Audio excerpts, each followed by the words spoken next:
Shockingly, we haven't talked about Damien Chazelle, have we, on this channel? Not really, no. Not its fullest extent. You know, the guy deserves to be spoken about. Well, we've got to start with Whiplash. It's such a great film. Yeah. I can't fault it. Yeah. That script, those performances, that score, just fantastic. Would you say maybe technically it's his best film?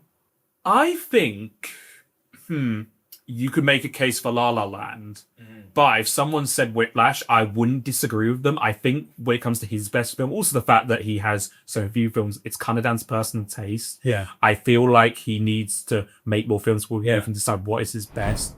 But of course, you can make a case for Whiplash because that's kind of what broke him through to the mainstream. I would say probably Whiplash is his most impressive movie by far. Actually, I'd say it's his impressive movie just because of the budget. Also the fact that like he was so young when he made that. It's unbelievable. Like to think that was only like a first or second time filmmaker. Crazy. It's so confident. Yeah. And he essentially put together Whiplash so that he could fund La La Land. Yeah, that's right. And man, that ending just fucking fantastic. Sweeps you off your feet. Like it's just so entertaining, electrifying, and obviously fucking Miles Teller's performance. J.K. Simmons, Jesus Christ.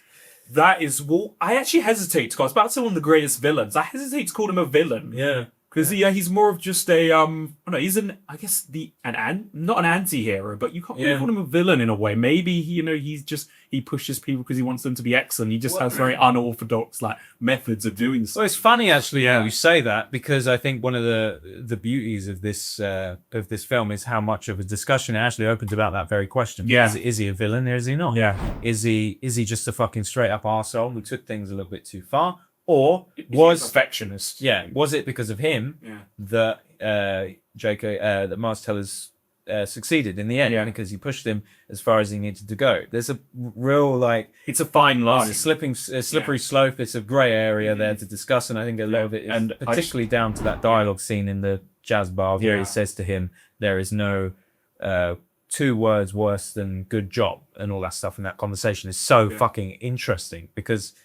Like you were saying, is he a villain? Is he? I don't know. I mean, and I love that the film is having that conversation, like internally, like the characters are doing that because it's exactly the same one the audience will be having. Yeah. Because I think it's a bit like harsh to paint him as a black and white villain, even though it might seem like that from the surface, because he's not. I mean, even if you played someone, that one scene, are you rushing or are you dragging? Yeah. Or he's like, that's just one element. Or is he like, there's no fucking Snickers bar on the floor, you fatty, or something like that, and he kicks him out. God, I mean, just the dialogue in that scene is iconic. Yeah. Okay, I will say he's a bastard. He's an arsehole. But he's overly abusive. Yeah. But maybe that is what pushed him. So who the hell knows? But that's just the beauty of that film. Yeah, just obviously the fucking... Oh, absolutely. The cinematography, the camera work, especially in that last scene, is just absolutely fucking beautiful. It's mesmerizing every time I watch it. I am just completely plugged in.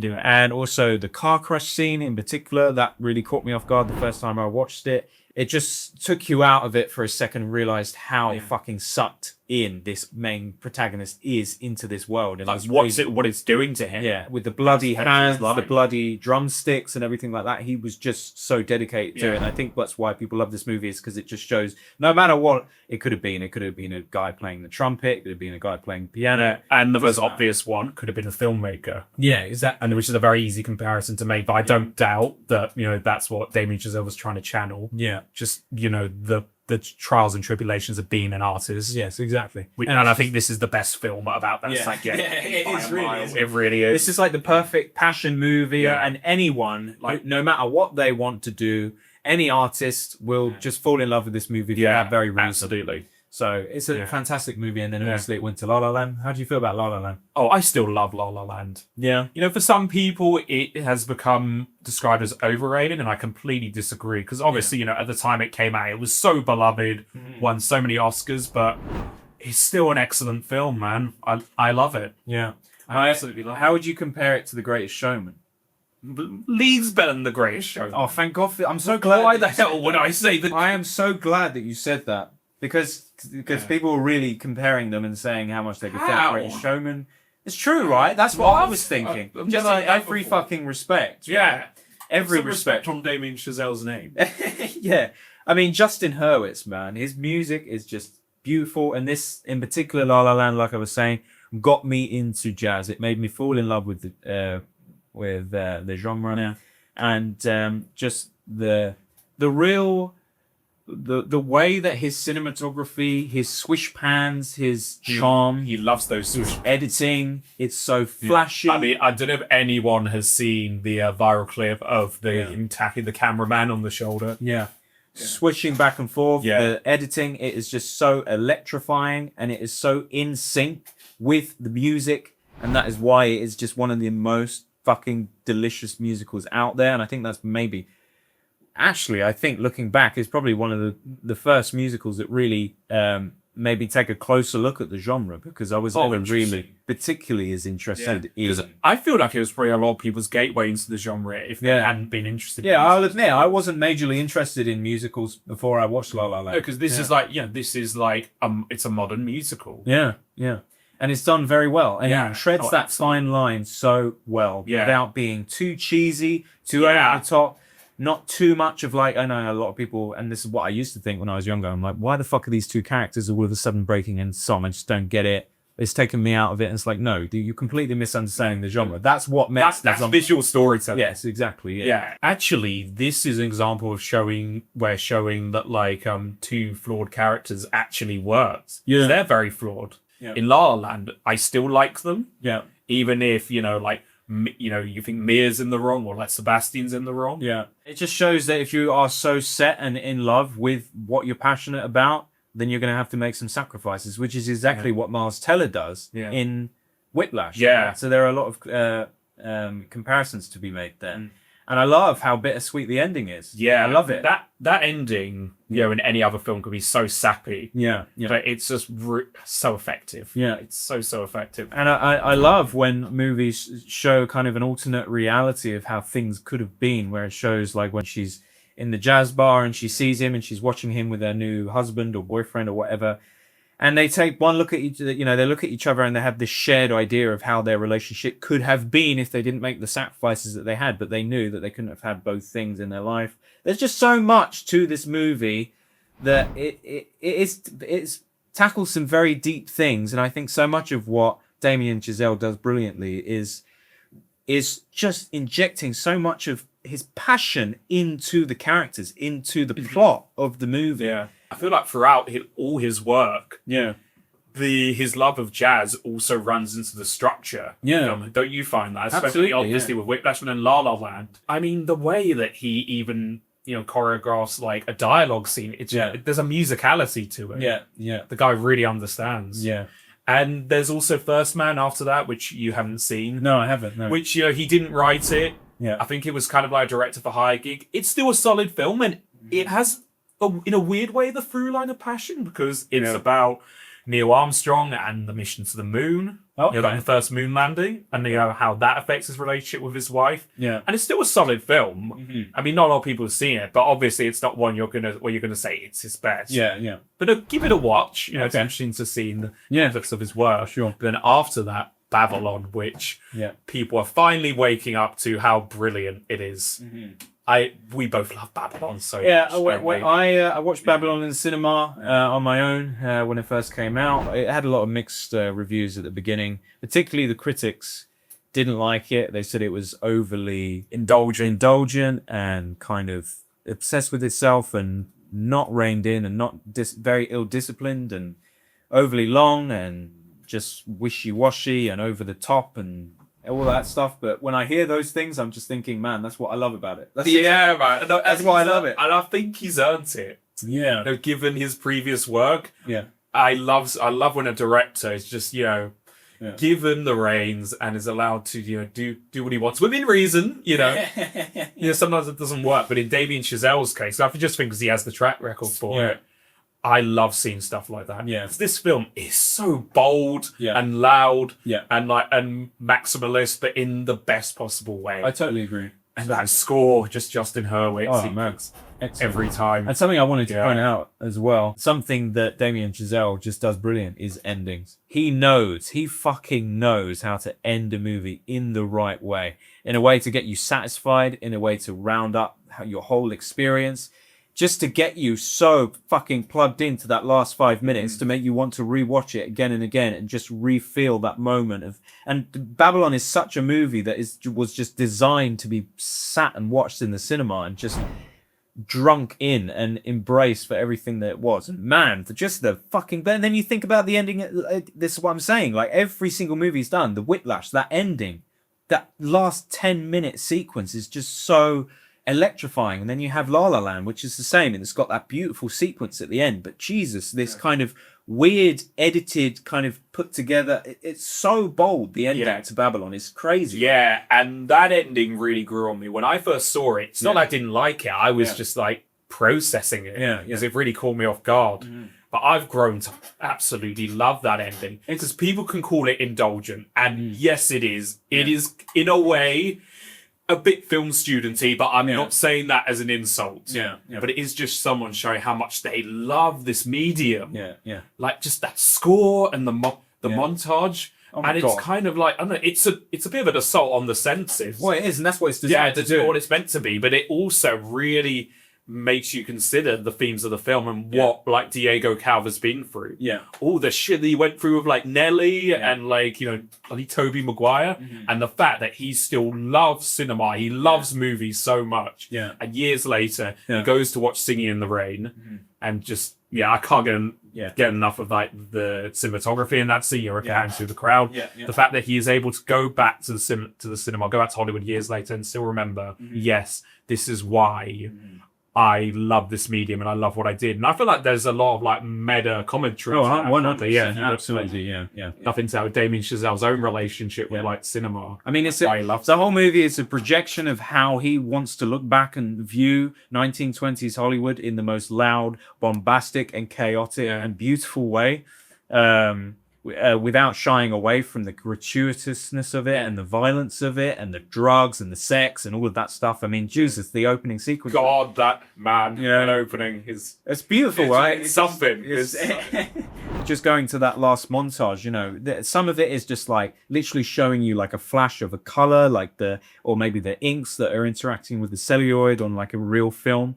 And then it's intersplicing shots of old movies, and like even Avatar and stuff like that. And it's like, wow, I was just so in sync with the message of that. Very much like Once Upon a Time in Hollywood as well. I actually think in a weird way you can compare them. I see Babylon as like if Once Upon a Time in Hollywood had a baby with the Wolf of Wall Street. Do you know what I mean? I understand. So like in the way that Hollywood celebrates the industry, I think so does this. And particularly that scene where they're in the canyons, Nelly shooting her film and he has to go and get the camera. That's just a love letter to it's the very chaos of being on set. Look, it's very much a movie designed for us. For sure. We're both, you know, we're in love with filmmaking. Exactly. And like, you know, anyone who is working in the industry. Yeah, but I feel like anyone, even in particular, that scene where they first discovered, invented the microphone. Oh yeah, Nelly's like trying to step on the right mark, and someone's making a tiny little noise. It's hilarious, and I feel like it's just so relatable to anyone who's been on set.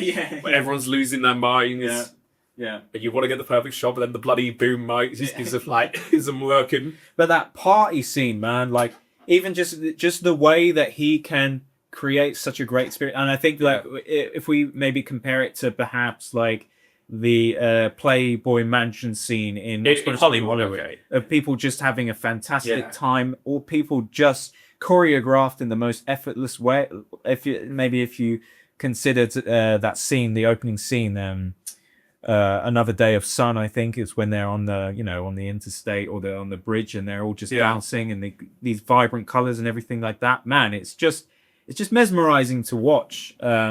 And something I'll say about Babylon, and I think it doesn't get enough credit for, is actually it does touch on some very deep things. Oh, for sure. I think you said that you in particular liked Brad Pitt's characters. Conversation. I will give a shout out to that particular scene with Gene Smart. Yeah, that is probably my favorite scene in the whole film, and it's like not big or bombastic or everything, where she's talking to him really about the power of cinema. He's worried about his career, and then she literally says to him, and this is kind of like a very meta thing. It's almost like she's speaking to the audience. you know, you will be forgotten, but cinema will live on. Yeah. It's bigger than you. That scene gives me chills just man. thinking about it. It's so good. Yeah, and the best repercussions to what she told him. Exactly. You know what happens in the next scene with him. You know? Yeah, exactly. It shows that, you know, these things. I mean, it's definitely a movie that's kind of takes its time when in terms of just like the plot. I'd say even probably like the first hour in itself lacks a lot of the story, but that all comes in time. Yeah. And you are so invested. I love how you're soaking in the way in which, you know, the way in which he's like presenting in the 1920s in Hollywood. Yeah, it takes its time to immerse yourself in the atmosphere. Because I'd say, actually, weirdly, the plot is secondary. But when the plot comes, you are so kind of invested at that point with the characters. Yeah. I mean, but it never ever stops just taking you to some really unexpected places, like the thing with Tobey Maguire where they go underground and the guy's like eating the rat. I know some people don't like that scene. I think it's fantastic. I think it's fucking great. It just adds to the atmosphere. And like you said, touching on how seedy it was, you see like the decadence and how wild the parties were. Yeah. But then you forget, I mean, this is probably the same in Yeah. you know, some parts of like Hollywood now. Yeah. Like just the fucking seedy underpay. Yeah, man. Oh, it's so much fun. Oh, man. It's making me want to rewatch it. Yeah. But yeah, I'd say, I don't even know what's my favourite. Maybe Babylon. I do absolutely love Babylon, but I absolutely love all of his movies. It's hard. Like you say, it's just down to personal. Yeah, and like, I can't wait to see what he does next. I mean, what is he working on at the minute? Do we know? I think he does have something in development, yeah. Yeah? Because it's been a while now. I mean, it's to be determined. Yeah. It's very interesting with Babylon because the fact that it didn't do so well and it lost money, I really hope that has an impact his next film. I mean, hopefully it doesn't. Yeah. But then that can sometimes be the case where like a director is, you know, given a big budget and is allowed to take a bold swing after having such a strong track record, and then it doesn't make money. Yeah. And I'm just, I hope that doesn't happen for him. I was sad about that. I was sad that it wasn't. Yeah, because I do wonder if he feels like, right, I love making Babylon, I'm proud of it, but it lost so much money. I'm not going to be given these toys to play with. Not ever again, but at least for a while. Yeah. Because it was just, I think it was just so unfortunate the time it came out. Mm-hmm. And also the way it was advertised. Yeah. It's really sad. I feel like a lot of people didn't even know about this film, despite the fact it's Brad Pitt and Margot Robbie. Yes, and it didn't Margot Robbie even say, like, I do not understand why people like this movie. That makes me happy that she's realising how much people, like, love this film. Yeah, and it's definitely, like, now people are catching up to it. Yeah. I mean, in a way, it was always designed to be a cult film, I think. Well, I would say, I could understand why maybe someone might not enjoy it. Yeah. Because it's loud, it's encouraging, loud, it's long. Yeah. I get that, but man, sometimes those movies are the best, man. Sometimes those movies are fucking best. There's nothing wrong with a bit of indulgence with the director, especially someone who knows what they're fucking doing. I definitely disagree because a lot of critics, really have a bad taste for any sense of indulgence in movies. You know, when someone essentially is just having a great time and maybe being overly long, or maybe just doing what they want to do, without much regard for the audience, you know. Yeah. But what happens when an exceptional director turns their back to the audience is that the audiences that are truly passionate for what they do and love what they do, that is exactly what they want to see. They don't want to see them compromise for the mass appeal for a movie, you know. They want to see them do what the fuck they want to do because they know how good they are. And whether that bold swing is successful or not, it's the fact that they're doing what they want to do. Yeah, and it's the beauty of that is the fact that it's a risk. It's a gamble. Exactly. I mean, look, we go to watch a Tarantino film because we know how indulgent he is. I mean, every dialogue. So that these films, they are made for him and him alone. Absolutely. Luckily, we love it as well. Yeah. You know, we have to say we're invited for the ride. We're invited for the ride. Yeah. But God, Hollywood, that's just him. It's like it's basically Tarantino in a room talking to himself, reminiscing about how great like his childhood was in the 60s, how much he loves films, he loves Los Angeles. Yeah. It's just how he lives it, absolutely. But I love it so much. yeah. It's all for him. So yeah. Looking forward to the next Damien Chazelle film. Can't wait to see what he cuts up.